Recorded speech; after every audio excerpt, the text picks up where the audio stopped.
All right, so for the past month or so on this channel, we have been going through this project, developing it, troubleshooting it, finding out all of the different errors that can and did arrive, and how to fix them, etc. Moving forward on this project.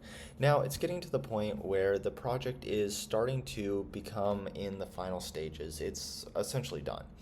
And so I wanted to take some time to just go over the project, showcase it, talk about it, etc. So let me first remind us what was even the point of this project? What were we trying to accomplish? Now, what we were trying to do was I am trying to make this project in an attempt to be able to transition into back-end software engineering. Currently, right now, I am an embedded systems engineer. So I said, I know that I want to be able to get into back-end software engineering. How can I do that? And what I ended up doing with this project is okay, well, I'm going to go online and I'm going to go and look at all of the job descriptions of the roles that I'm interested in and observe, make a big list of all of the different technologies, frameworks, skill sets, etc.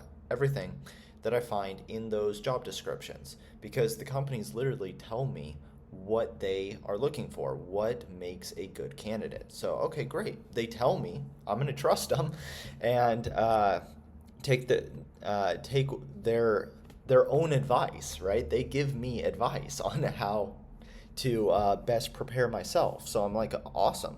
So I went online. I went to a fair amount of companies that I'm interested in, looked at what they might be looking for, what roles might be I would be interested in, compiled that list, and then thought, okay, how do I create a project that uses as many of these skills as possible?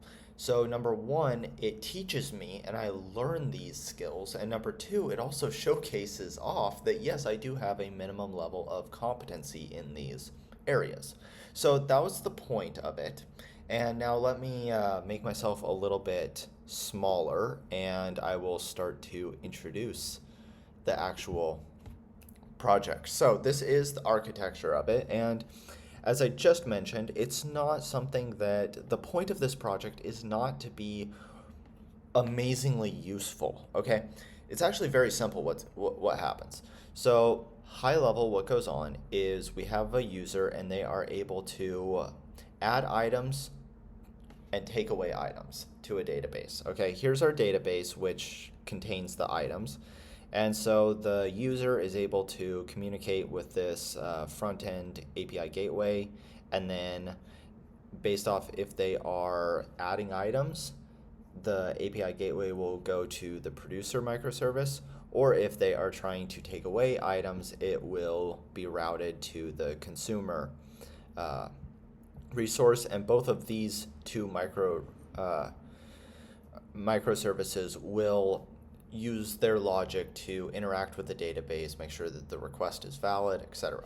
So very, very simple high level. Okay, so let's kind of dig into what are the different concepts and topics within this project. So first off, we have microservice architecture, okay? And if you notice, I purposely made it such that I wanted to use two different technologies.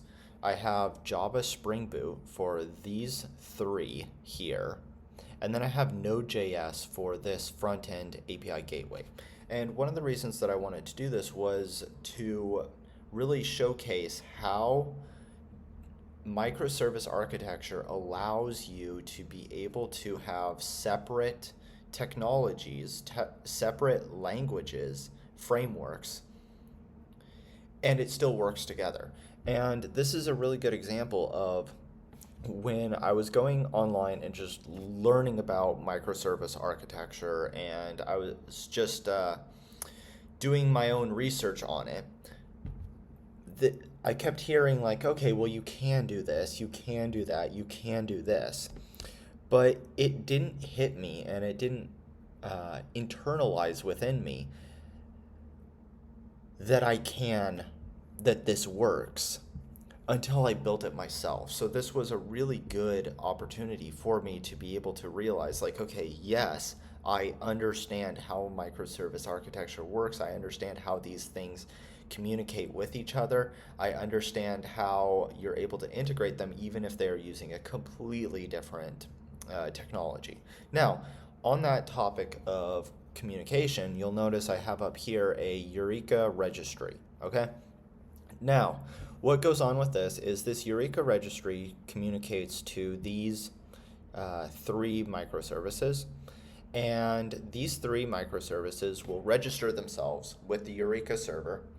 And then if one of these three microservices needs to communicate to another one, for example, if front end gets a request from the user and they want to add items to the database, that's going to go to the producer. So it needs to know who the producer is. It needs to know its IP address and its port number.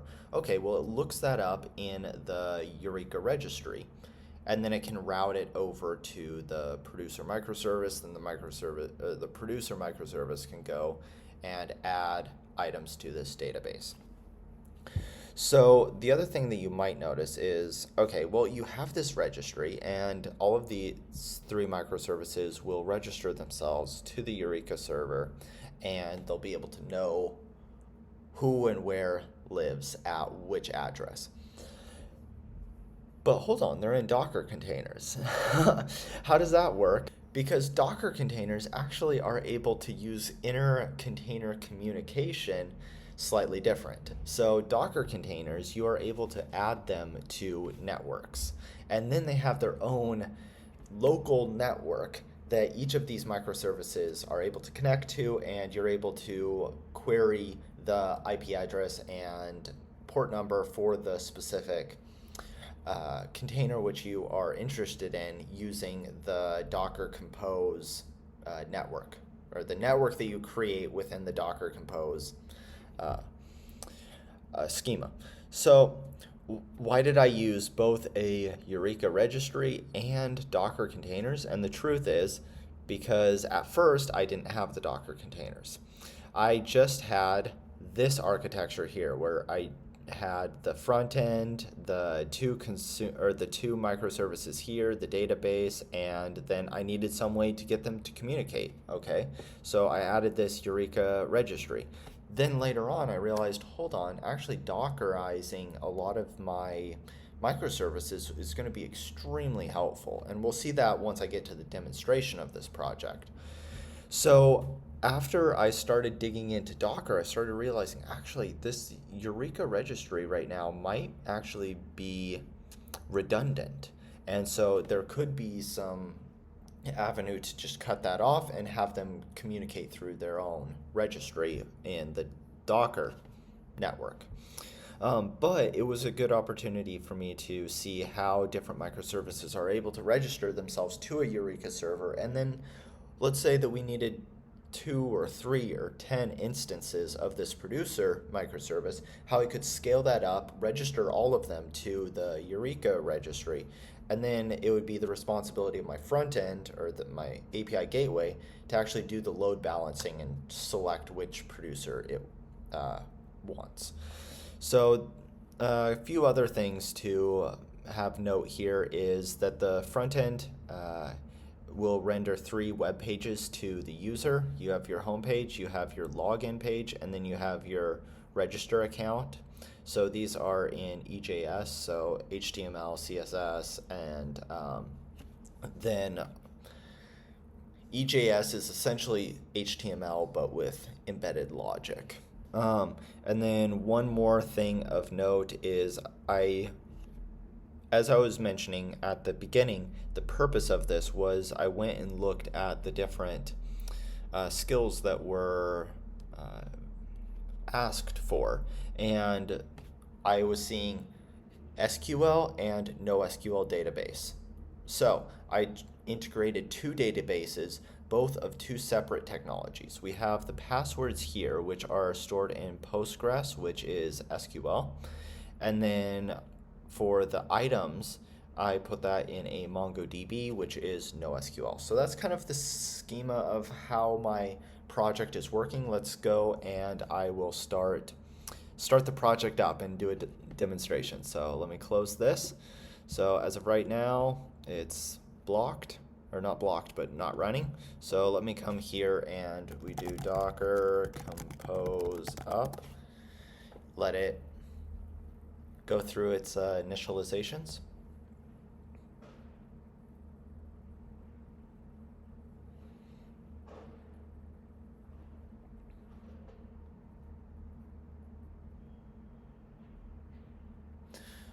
All right, there we go. So now let's load up the homepage. And we're not logged in. Yes. Okay. So we now need to log ourselves in. So let's do that. Log in. There we go. So we are now able to log in.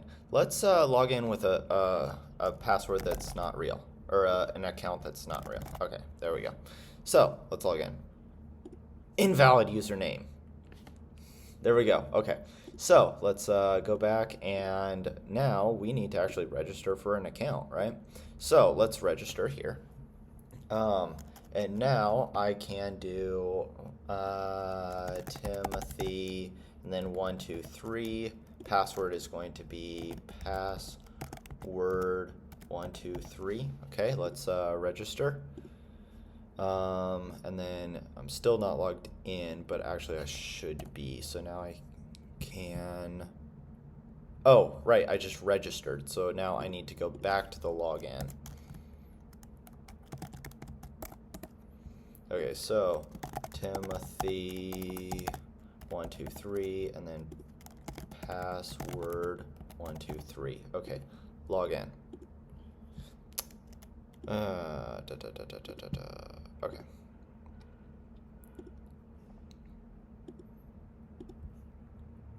Register for an account. I'm just gonna call it, let's just do T, password is 1. Okay, let's make that a little bit easier. Go to login. Okay, T, password 1, login. There we go. Okay. All right, so we are in. We are now, this is the, let me make this a little bit bigger. Okay, so this is the home page. So we first needed to log in, and obviously you saw if you enter the wrong username or password, then you'll get that error message. Now, let us come in here. We have two separate sections. You can either add a supply or you can consume a supply. So let's come in here and let's just first let me show you what's in the database. So this is just a test.